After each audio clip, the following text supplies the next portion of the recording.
Hi, this is Molly. Welcome to my YouTube channel, Purpose, where we talk about just that. What's our purpose on this planet? Why are we here? Well, if you've been keeping up with me, you know what I think. I think we have two reasons to be on this earth. Number one, love God. Number two, love each other. Sounds so simple, but it's not. It's the hardest thing ever. It can be hard to love people, especially when they tick you off. And that's why God gave us the Bible as a guide to show us how to love Him and love other people. And that's what we're doing. We left off with good old Cain and Abel, Adam and Eve's boys, and they had just given God a gift to tell Him, thank you, God, for being with us. Thank you for loving us. And God didn't really like Cain's gift, as you recall from the last video. Oh, he loved Abel's. Cain's not so much. And Cain just was purple. He was so mad. Veins popping out, shaking. He was ticked off. What did God say to him when Cain's throwing this little hissy fit? God said to him, if you do well, will you not be accepted? So God's saying, Cain, I know what was in your heart. I know you didn't put your best into that gift. You gave me the scraps. You gave me the leftovers. We can't give God scraps. We can't give thee, God, leftovers, but we do it all the time. At least I do. You know, there's entire days that go by where I think about Him this much throughout my day. I give Him a couple of minutes at night before I fall asleep. It's my scraps. I need to stop every day throughout my day and make time for God. Schedule Him into my day. When I take a break from work, think about God. When I want to get on my phone and look at social media, instead talk to God a little bit. Say a little prayer. That's making time for God. That's sacrificing my time for God, not just squishing Him in at the end of the day. And so then God said to him, if you don't do well, sin is lurking at the door. Oh! Well, I don't want to open up that door. So if you don't have God in your heart and you don't do things out of love all the time, sin's on the other side of the door, I'm in trouble. I don't want to open that door, but I do. How do you open up the door? Well, we know Cain was really mad, and God was talking to him here saying, hey, calm down, buddy. You don't want to open up that door. We learned last time that it's okay to be mad. It's what you do with your anger.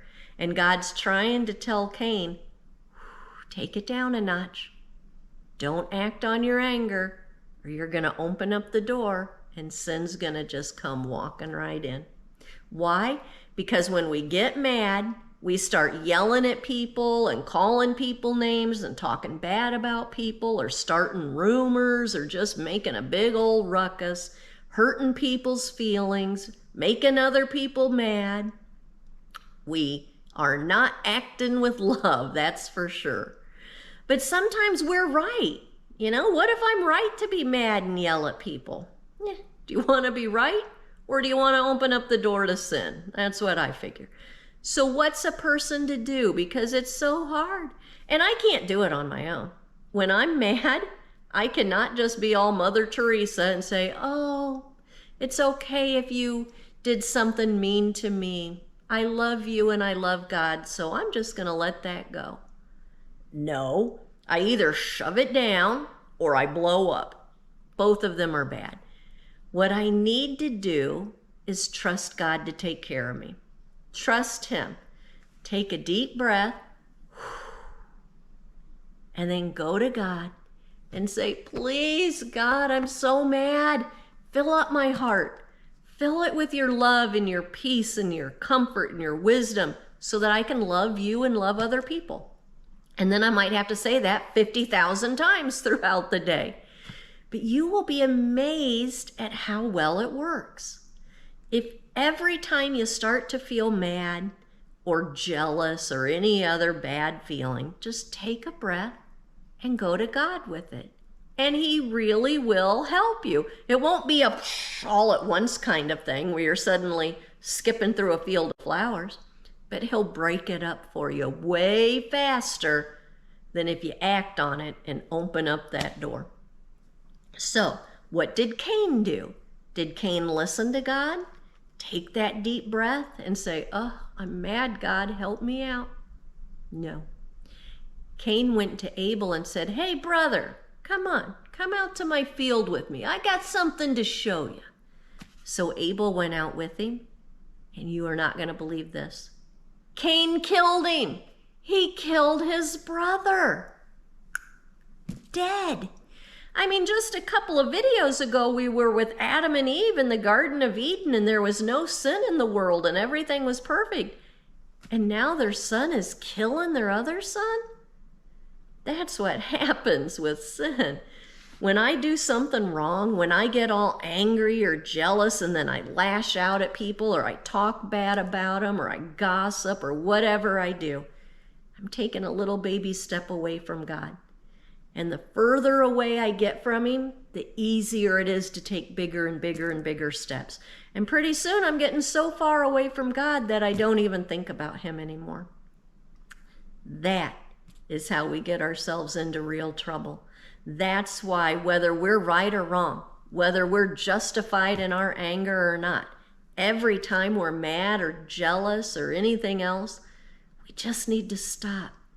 Tell God, I am mad, but I don't want to be. I want to love you and other people, but it's so hard.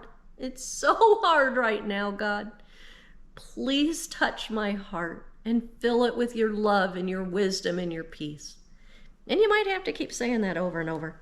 So what did God do? Well, God came down and he was looking for Cain. And he said, "Where's your brother Abel?" Just like he was looking for Adam and Eve, he wanted Cain to fess up. Instead of admitting to what he did, what'd Cain do? He got snippy with God. He said, "What, am I my brother's keeper?" Got sarcastic with God. Oh, he's gotten far away from him. So there's consequences to that. God said to him, "What have you done? What have you done?" Same thing he asked his mom. God's heart's breaking. He said, "The voice of your brother's blood is crying to me from the ground." It's crying to God from the ground. God knew what he did, and his heart was breaking for both boys. And now there's consequences. God told Cain, "You are a farmer. You had everything. I blessed you with the ability to grow fruit and grow vegetables. And instead of giving me your first fruit, Cain, instead of thanking me and saying, 'Here you go, God, this is the first basket of strawberries I got this year and it's yours,' instead of doing that, you gave me your leftovers. And when I called you on it, you got mad, and now you've killed your brother because he did do the right thing. He gave me his first lamb. So now you've polluted the earth, Cain." God told Cain, "This is your doing.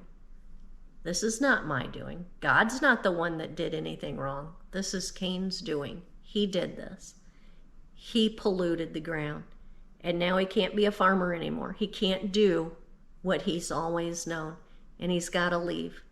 He's got to leave his home." There's a lot of exile in the Bible, and we'll talk about it as we go on along. People are often getting exiled from their home. When you leave God,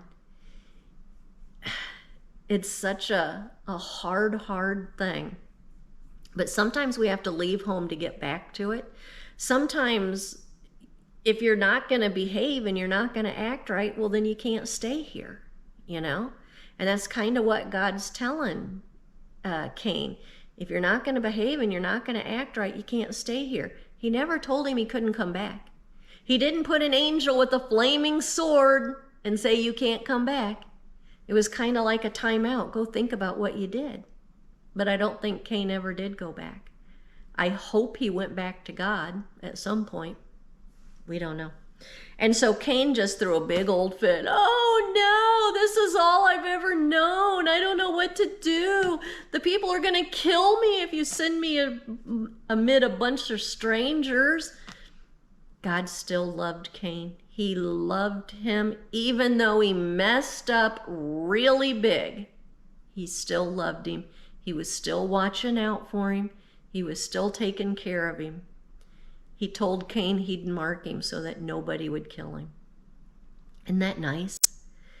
And it's nice to know that no matter how far away we get from God, he's still there. He'll still take care of us. He'll still protect us. All we have to do is turn around and go back to him. All we have to do is go back home. Oh, I was also going to say about exile. We're all exiled. This is not our home. Earth is not our planet. Heaven's our planet. We have to spend all of our time trying to get back to God. Cain got exiled, and I'm sure God's hoping he's going to spend all of his time trying to get back to God. I don't know if he's going to do it or not. So this is some of the saddest words in the whole Bible. It's the very end of Genesis chapter 4, verse 16. It said, "Then Cain went away from the presence of God." He went away from the presence of God. He walked away. God gave him consequences. You can't stay here if you're going to behave this way. And Cain walked away from the presence of God. We've got to stay in the presence of God. How do we do that? How do we stay in God's presence? Run to him every time you start to get mad or jealous. Every time, take that deep breath and say, "Oh God, fill me with your love and strength." So think about that today as you're going through your day if anybody ticks you off. And I hope you just have the best day today, everyone. Bye-bye.